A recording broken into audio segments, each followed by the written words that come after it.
end of the work week and the start of our holiday weekend. Everything looking great here for the Labor Day weekend ahead. 60 degrees our low tonight, 85 on Thursday, and highs in the 70s Friday through Monday, with nighttime lows in the 50s and 60s. I'm Scott Laurie Moore at the Weather Channel on News Talk 760 WJR. It's time for Lions Review. Presented by MGM Grand Detroit. Believe in your game. Now here's the voice of the Detroit Lions, Dan Miller. Hey, what's up? Good evening to you and welcome. It is another edition of Lions Review as we are now just over a week away from the start of the regular season. Great to have you with us tonight. Got a lot coming up. My friend Mike O'Hara alongside. Michael, good evening to you. How are you? I'm doing fine, Dan. How are you? Am I being too presumptive there by calling you my friend? Is that, should I just assume or can I go with that? I'd say it's a stretch. Go ahead. Forcing me off my bicycle that I was riding 2 weeks ago. Okay. Remember okay. that? Now we have to tell the story because you said this. For those that took it, Mike just had surgery on his eyes. Okay. Right. Mike just had eye surgery. So Yes. He's not driving a car right now. So I called him last week just to say hello to my friend. And he says, I'm riding my bike to Starbucks. Correct. And the next thing I hear is, ah! And maybe something I can't say on the radio. And what happened? Well, Mike had a bike accident. Maybe you can take it from there. Well, I thought I was kind of I thought I was kind of okay there without really spilling the beans to you. You knew something had happened until this woman at a car pulled up and started screaming, "Are you okay, mister? Are you okay?" And then Dan says, "Are you okay? Are you okay? Are you okay?" Well, yeah, I'm okay. It sounded like you had just fallen off your bike, to be honest with you. So I wanted to make sure you were okay. I had the phone in one hand and the handlebars in the other, and I hit a rut between the grass and the cement. And it just, and that's a true story, by the way. Thankfully, you're walking to Starbucks these days, hopefully, and taking it a little easier. But you're doing great, and that's good. It was good to see you out of practice today. And I just, I was thinking before we came on, and I should tell you that Justin Rogers is coming up a little bit later in the show, beat writer for the Detroit News. Big Lowe's coming on, Lomas Brown a little bit later as well. I was kind of sitting here thinking as I reflected back on watching, the portion of practice we could watch today and sitting next to you there. After doing this 50 some odd times or however many camps you've been through, do they all look the same, or do you still think you get a feeling about a team when you watch them in camp? Well, there's been something different about this camp, of course, and I'm going to give away my age here, but well, you can tell that by looking at me. But this is different than the first 43 going in. Yeah. And it didn't really strike me, Dan, until I was on one of the Zoom calls today with Trufant, and people were asking him about playing on Sundays without fans in the stands, and I realized this was a warm-up for them. Yeah, this was game day, except without the piped-in music and all that. And I thinking back on it, I thought that really was kind of different. Even those Friday night scrimmages or whatever they had the last 2 or 3, 4 years, they were different too. Yeah. But that was just eerie after I thought about it. I said, that's Sunday afternoon. Now, yeah. Music and all that would be different. And that's what Matt Patricia wanted. He wanted to run them through their game preparation and run them through what a game day would look like. Because guys like Trufant haven't been there. Certainly the rookies and first-year players that have just signed on haven't been there. So this was a chance for him to take them down there and say, this is how we conduct ourselves on game day. Yeah, and the other thing about it, Dan, that's been different right from the beginning, and we talked about this, I think, back in April and May after the draft, and we talked about when they'd be signing, undrafted free agents, guys who looked pretty good but didn't get drafted. And there's only a handful of those because you've got to get players ready for the season, and we really haven't seen guys, and they usually do it with speed, I think, and it's usually an offensive player who just jumps out at you. Yeah. I don't know if there's been that jump out at you speedster this year. That's one of the things to me that's been different at camp, except maybe a guy like Quintez Cephas, the wide receiver, who's been very, very impressive with his hands and his build and just the way he kind of carries himself on the field. But different, yeah, certainly different in a different way. And I thought Hunter Bryant was one of those guys as well before he got hurt. I mean, he was a guy, when they signed him as an undrafted free agent, there were a lot of people out there that said, this is a tight end that can play in the league. This is a tight end that can catch passes in the league. And boy, he looked the part when he was out there. Now he's hurt, and that becomes problematic. And you and I were talking about it today. Jerry Ball said, "Can't make the club when you're in the tub." Absolutely. So I mean, it's difficult, and I'm sure a lot of people have said it. I don't know if he was the first, but Jim Schwartz used to say it all the time. The best ability is availability, and you got to have that. Yeah, and another part of it, I saw that when watching DeAndre Swift run the ball today, and he's missed some time, not through contact, but this would have been something that probably would have happened in May or June. And okay, right. Fine, we'll see you in training camp. Well, it happened in training camp, and so he's missed a lot of times. Now, I think, given the instincts of the position and what they do and what you can make up with pure ability at running back, it's one of the positions where I think you can get away with less preparation. And now it's not good. Don't get me wrong. It's not as good as being there every Sunday, but this is, I really got a chance to look at him today in the 20, 30 or 40 minutes we were there. And even in fact, you asked who's number 6, and it was him. And he really looks like he's got that body lean, and he can move. He does, his head doesn't move. He's just got that running back look. He is what his tape from college showed him to be. He's got that kind of explosion and burst and shake to him that you can just see it. There's certain guys that there's just something different when you see them on the field. There's a different gear that they have. I used to, way back when I covered the Redskins, you'd watch Darryl Green, and there was just this glide to him. And then all of a sudden you thought he was at top speed, and then there was another gear. Yeah. And guys just have that. And he's one of those guys that certainly has that. No, I would say that. And he just looks so smooth too. Like he can, he doesn't have to swing his arm when he's to get his balance and all that. He just has that sort of like very compact way of low center of gravity, low to the ground. Right. Almost like a guy with a good golf swing with a spine angle and all that. He's just a very, very efficient athlete. Now we'll see how he holds up. Hasn't made it through camp yet, but we'll see how he holds up. But and I think that's one of the things that we're all looking for is to see, they've had, as they feared, some guys with what we assume are soft tissue injuries. And, you want to see who's going to be able to get to the point where they can play against Chicago in week number 1 and be ready to go. And I think that's been the biggest thing that they've wanted to do is just make sure that this team is healthy and ready to roll. So, Dan, in that regard too, we go back to last season. We had all those that bounty of defensive linemen they thought were going to help them, and 4 or 5 of them barely got on the field. I mean, it's one right after the other. It started with guys missing training camp and ended with guys missing gigantic chunks of the season. So you can have your guys. That's at least a start on being what the team you think you might be. Yeah, no question about it. It is one of those things where, Mike, there's always, I think, trepidation when you go into a regular season. There's always the unknown when you go into a regular season. I don't care if you played preseason or had the entire offseason normal or not. This year, it's just like it really is just going to be something else to see these guys back out there and almost in that like collegiate atmosphere where the first time you see a different team, it counts.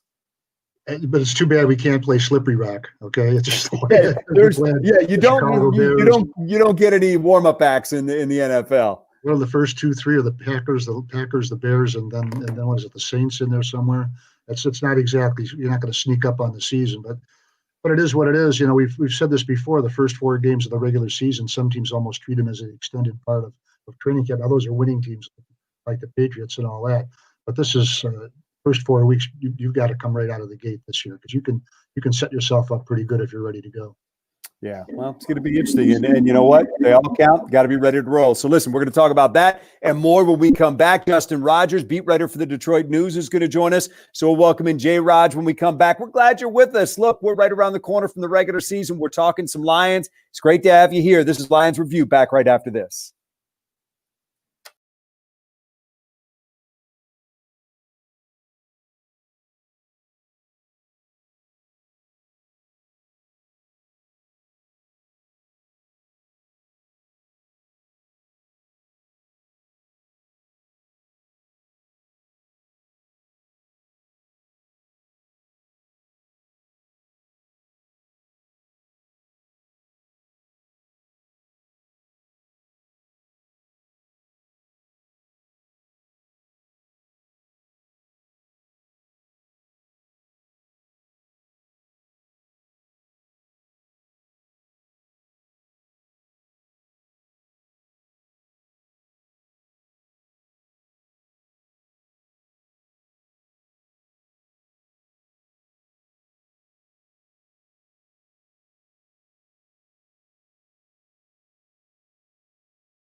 back to more Lions Review. Presented by MGM Grand Detroit. Believe in your game. Here's Dan Miller. Hey, what's up? Welcome back. Lions Review. Regular season starts a week from Sunday. Lions will host the Chicago Bears. Joining us now on the Lions each and every day on the Detroit News and DebtNews.com, Justin Rogers. Jay Raj, good evening to you. How are you? Hey, can I get virtual school teacher also added to my resume there, Dan? You can absolutely get that. It's let's just start there. What's life been like on the beat this year, and how has it been different for you? I know it's obviously different at home. You know, you're facing a lot of the same challenges that other families are in trying to deal with, you know, kids that are now home and mom and dad that work. But just on the beat, how's it been different this year? Yeah, I mean it's a tough thing, right? Like complaining when everybody else is going through the same thing. But it's certainly been trying. You know, fortunately, training camp ran into a window where the wife wasn't working, but now that she's back, I'm kind of running the household with two young children at home every day, doing virtual learning and trying to put together content every day for the paper and for the fans. And I don't know. It's definitely two jobs, and I've always had a great deal of respect for stay-at-home parents, but even more so now. I don't think I've ever had a greater appreciation for teachers either. Yeah, but I know Bob might jump in 1 second, but let me ask you, just in terms of the beat, as you've tried to deal with this professionally, how has it been different this year? Covering the team in a different way than you have in the past. You don't have the freedom to grab anybody that you want to talk to coming off the field anymore. It's a different atmosphere out there now. Yeah, well, there was also those 15 straight days of coronavirus testing. It's always good for the nostrils to get both of them cleaned out daily. But no, I think you hit the key point on the head. There's so much involved in relationship building in the job, and even though it's only 45 minutes a day in that locker room, it's personal, face-to-face contact. There's an opportunity to talk to a guy one-on-one and, get to know them on a personal level. And, ultimately that builds trust and leads to better interviews, resulting in better stories. Now everything's virtual, and, credit to the Lions. I think they've done a really good job with, corralling guys and bringing them on to the virtual environment. I feel like, maybe the guard has been down a little bit in that realm, and guys have been a little bit more free. We get to talk to pretty much whoever we want to talk to, even if it might take a few days, but you just lose that personal bonding. And I think that is, it's going to be reflected in the work, especially as the season goes on. And, when there is a hint of controversy, whether it's a job battle or a contract or, something, beyond that, it's going to be really tough to get honest answers. And, as helpful as the team is in most situations, if there is an angle that reflects poorly on the team, you're not going to get that help. And there's really not a whole lot of ways around it. So, something's certainly going to be lost for fans this year, for media this year. But, like everything else, hopefully this too will come to pass, and we'll be back to normal business sooner than later. And you talked about, the part of talking to guys one-on-one and so on. Isn't that the sort of the part you miss the most, just sort of talking? Remember those sessions with Glover Quinn at his locker every Wednesday, I think it was, for 40 minutes. And other guys have picked it up a little bit. Golden Tate was another one who did it. To me, those were sort of the fun days of the locker room. It really wasn't work. It was just kind of listening. No question. I mean, well, it was still work too, Mike. We could never forget. Somebody's got to transcribe those and write the stories, because Glover Quinn was such an interesting individual. Yep. But when we work in a very competitive industry, and it's an industry that's gotten more competitive by the year, right? There's more outlets, different types of outlets covering this team. When you were doing this 20, 30 years ago, how many guys were out there covering the team? 4, 5, 6, and now it's 20 to 30. Now you throw that on a virtual environment where everybody's listening to the same questions, getting the same answers, and writing the same stories.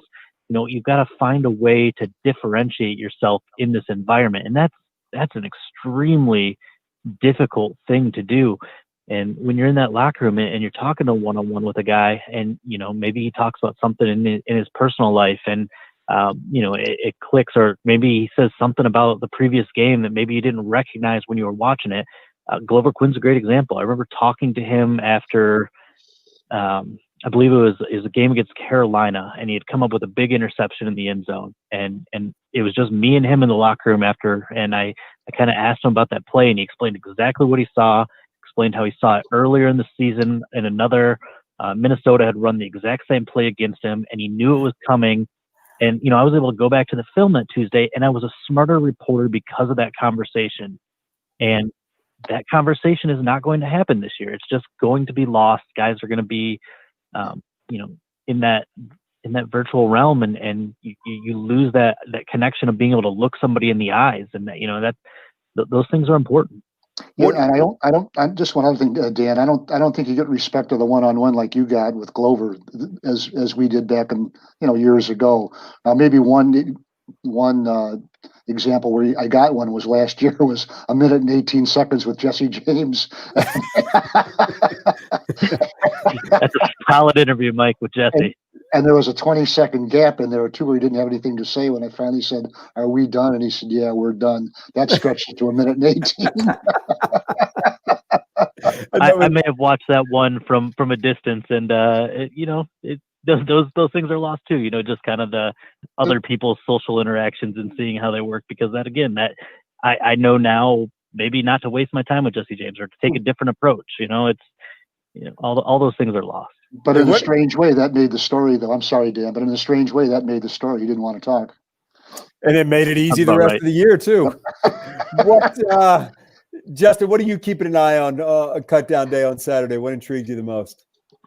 I think to me, when I look at the roster and I'm trying to, formulate my projection for the paper here in the next couple of days or 24 hours, it feels a lot more predictable than most years. And I think a large part of this pandemic is there's this reliance to go with what there's less of this chance taking that you'd have at the end of the roster, taking an unknown rookie that maybe popped in a preseason game, because you don't have that film.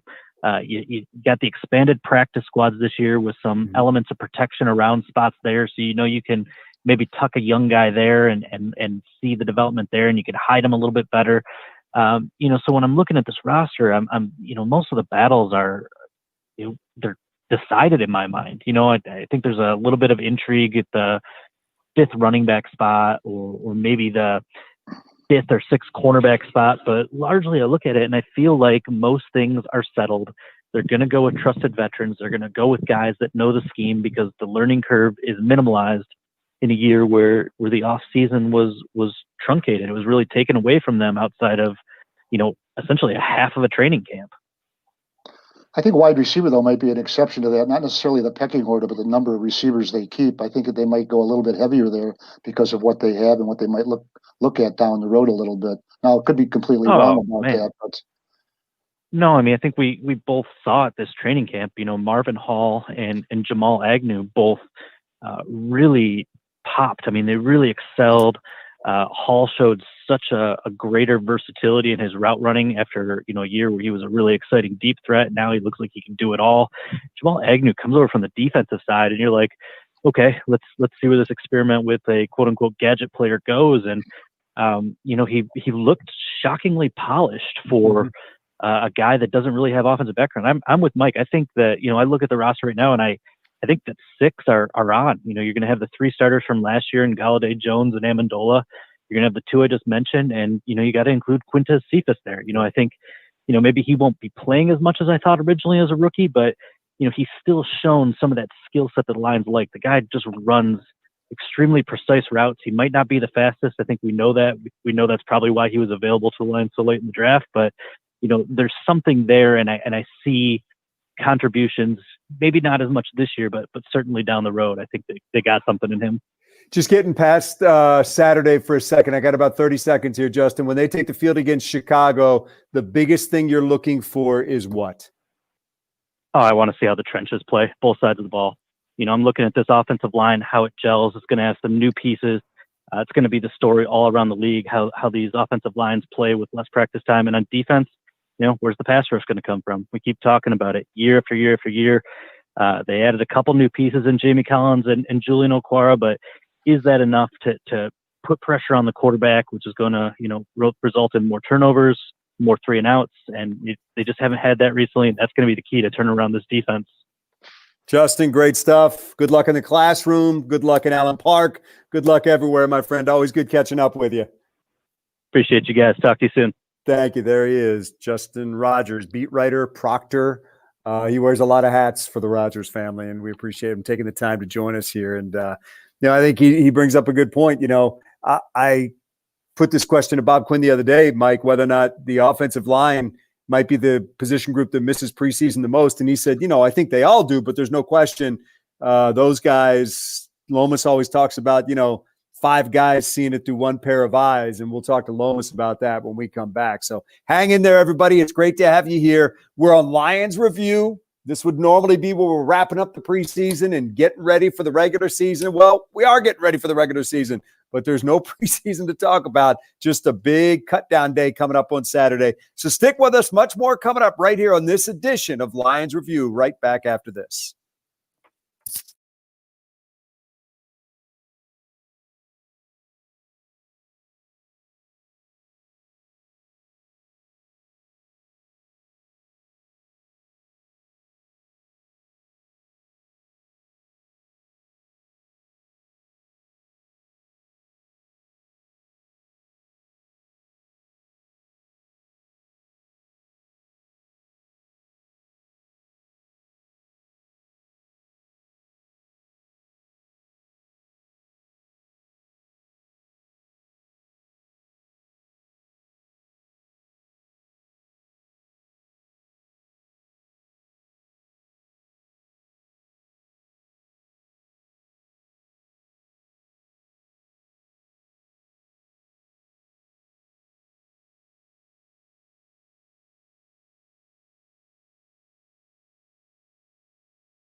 to more Lions Review.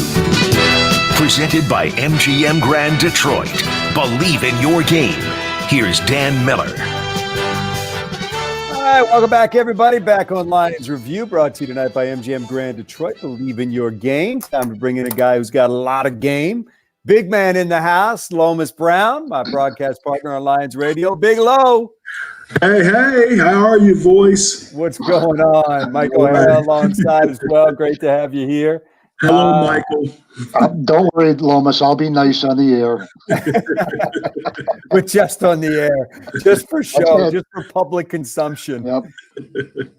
You know, it's we sat there and watched the workout today, Lomas, and it's got to be strange for a guy. And I talked to Bob Quinn about this the other day when we did something for the Detroit Economic Club. The life of a football player is so rhythmic, and it gets to be where you do the same thing every year. You have kind of the same offseason, the same preseason, you have the same regular season, and you know what you're doing Monday, Tuesday, Wednesday, Thursday, Friday. This has been anything but normal. How do you think that will affect these guys when they start the season, or do you? You got the same pregame meal. You got the same pregame rituals. You're right about that.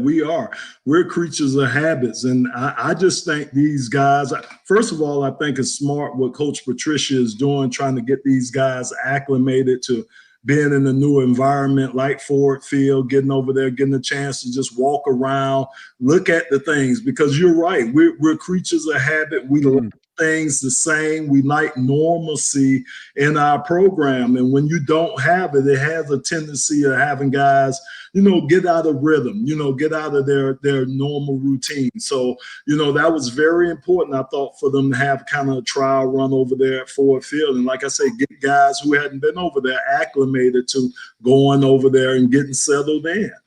Lomas, in a year like this, how important is it that the guys who've been sustained starters for the Detroit Lions, Frank Ragnow at center, Taylor Decker at left tackle, who, by the way, they remind me of a duo I knew back in the day who came to the Detroit Lions in 1985, Kevin Glover and Lomas Brown, center and left tackle. But how important is it that those guys lead the way?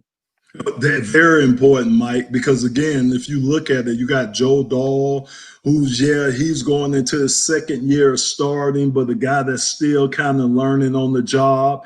Now you got a young fella in Jonah Jackson who's going to be probably the starting right guard. So you got a rookie in there who hadn't seen anything. His first action to be the first game of the season. And then you got Big V over at right tackle. I love Big V because, again, the tutelage that he's been under, you talking about guys like Jason Peters and Lane Johnson, all pro guys that he's learned from. But again, this is new for Big V, being under a new system, playing in a new stadium. So everything is just so new for him. So to me, that's the biggest question mark going into 2020 is how that offensive line is going to gel together.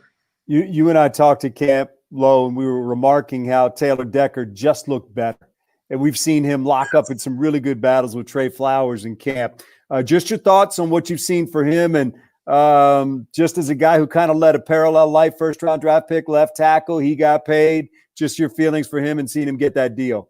I'm happy for Taylor, and that's the year. This is the year right here, Dan. Fourth year, you know what I'm saying, going into your fifth year around this time when you really establish yourself as a premier offensive lineman, as a very good offensive lineman. Whatever offensive lineman you're going to be in this league, this is the year, last year and this year is the year to really prove yourself, really cement yourself as to what type of offensive lineman you're going to be. And the one piece of advice I could give Taylor right now is that he's going to have a bullseye on his back. Yeah, he hadn't gone to a Pro Bowl yet, or hadn't been all pro, but he got the big money. And that suggests that you're a really, really good player. So other guys are going to be trying to test him this year. So he needs to play like he has a bullseye on his back and prove himself each and every week out there.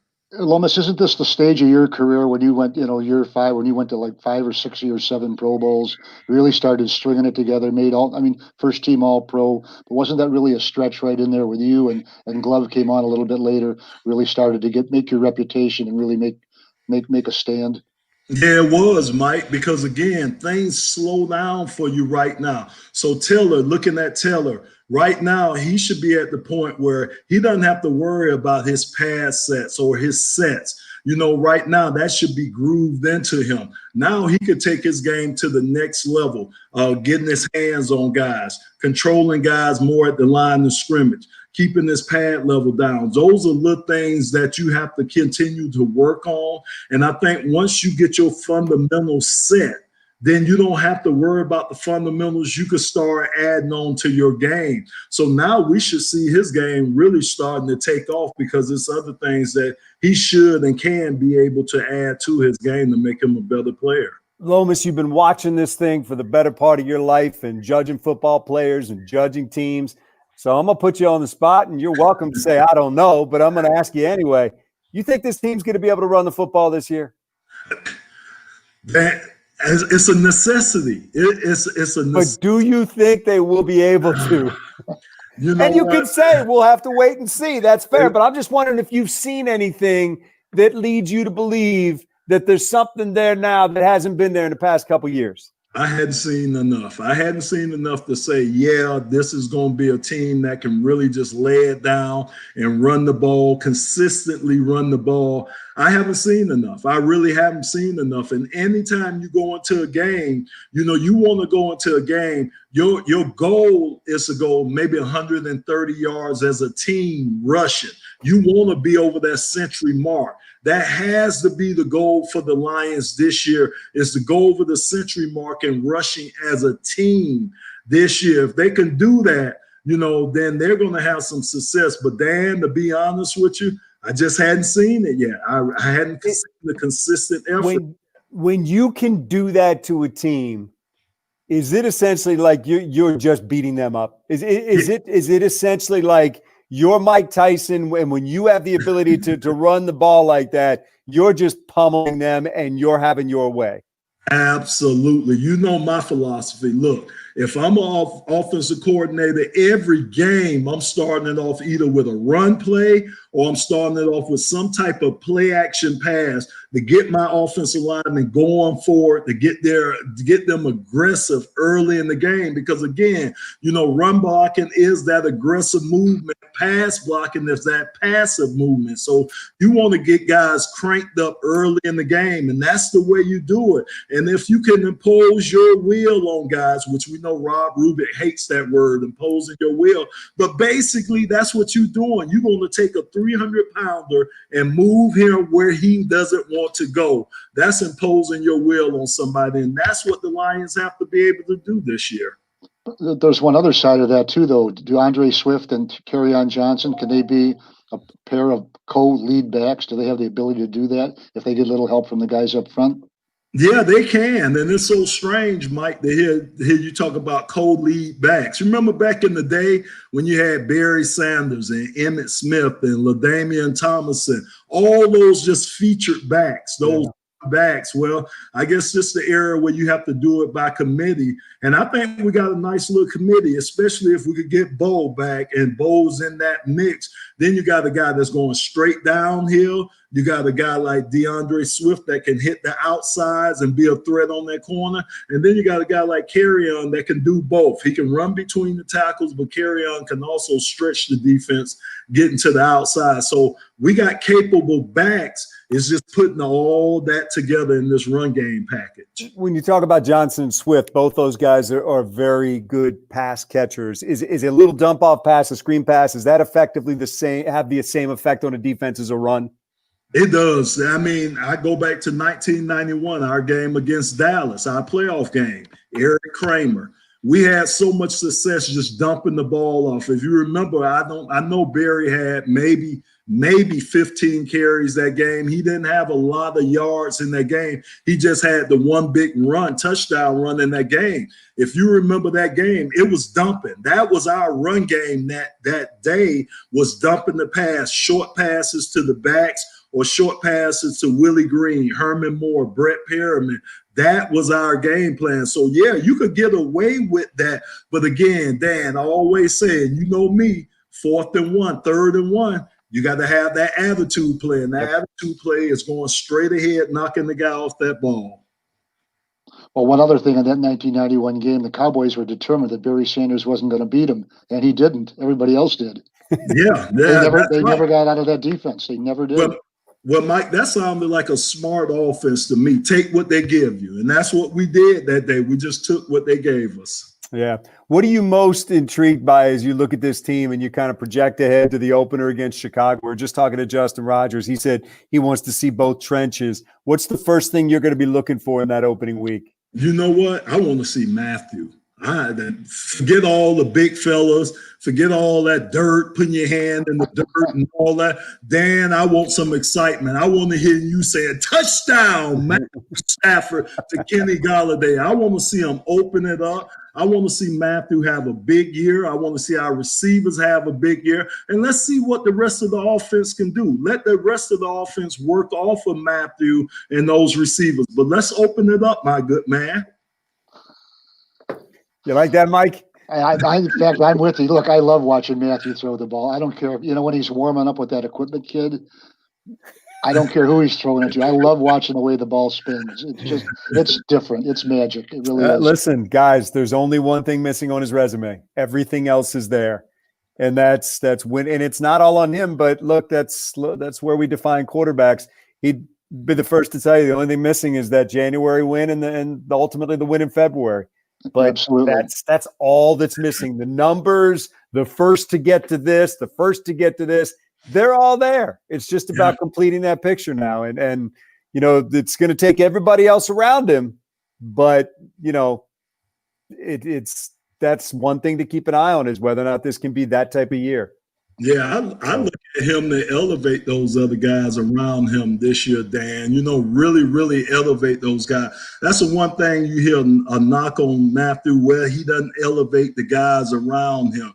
Yeah, he does, but you got to look at the talent that he has around him compared to some of these other quarterbacks. Yeah. Do think he elevate what he has, and I think with these guys this year, he might take them to a whole nother level. I think he's elevated a number of receivers in his career. I just don't think the running backs have elevated him enough. I just think that it's that it's been half an offense for much of Matthew's career, and I think that's been tough. So, Lo, good stuff, my man. We'll look forward to seeing you out there, and we're not far off from calling a game, which is a good thing. Absolutely, my good man. Can't wait. I look forward to it. Lomas Brown joining us right there. We're going to take a break, come right back. Some more with Mike O'Hara. Final thoughts on the other side. It is Lions Review. We're glad you're with us. Brought to you by Comerica Bank. Experience full-service banking at Comerica Bank. Learn more at ComericaBank.com. Back after this.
to more Lions Review. Presented by MGM Grand Detroit. Believe in your game. Here's Dan Miller. All right, back on, a couple of minutes left in this edition of Lions Review, which is brought to you by Henry Ford Health System, the official healthcare provider of the Detroit Lions. Michael, I was happy during the offseason when we saw Everson Griffin leave the Vikings. I was not happy when I saw them recently get Yannick Ngakoue, because now it's just they got another guy to put over there across from Daniil Hunter, and it just means that they're going to be a boatload to handle again. Yeah, it really is. I'm sure they're glad to see Everson Griffin go, though, because I think he averaged like a sack and a quarter against Matthew for his entire career. So every time he played him, he was really trouble. I think the Vikings are loaded. I think Rick Spielman, their general manager, or whatever title he has now, has done a really good job of team building there and keeping it pretty strong from year to year.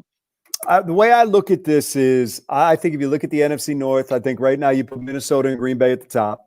I think you say Chicago and Detroit both have questions to answer, but I would say it's not going to shock me if any of the four of them are right there contending when December rolls around. Well, a different team has won the NFC North in each of the last 3 years. Now, the Lions haven't been in, make it 4 for 4 this year, and the Lions have joined the party. I just think the Vikings have more than any other team. I can see the Packers just kind of sliding down to third place where they were, a couple of times before last season. I see an opportunity for the Detroit Lions. I really do. Now, I'm going to save my predictions for next week, but I've got a good feel about this team. Well, it's certainly, I think what the questions are. The questions of the defense. I think we feel like the offense is going to be ready to roll when this season starts. And it's just really, can they stop other teams at critical times, which is something they couldn't do last year. I got about 20 seconds for you to give me final thoughts on that. Well, in the games they lost last year, they were outscored 137 to, I think it was 59 in the fourth quarter. And that's the winning quarter, and they couldn't hold leads. That's why they ended up 3-12-1. They have other issues, but getting big stops, getting off the field, giving the ball back to the offense is a big part of it. No question. Michael, great stuff. We'll look forward to doing it again next week. And then we'll be talking about game number 1 against the Chicago Bears. Here we go. Thanks for joining us tonight, everybody, on this edition of Lions Review. Have a great week, and we will see you again in a week.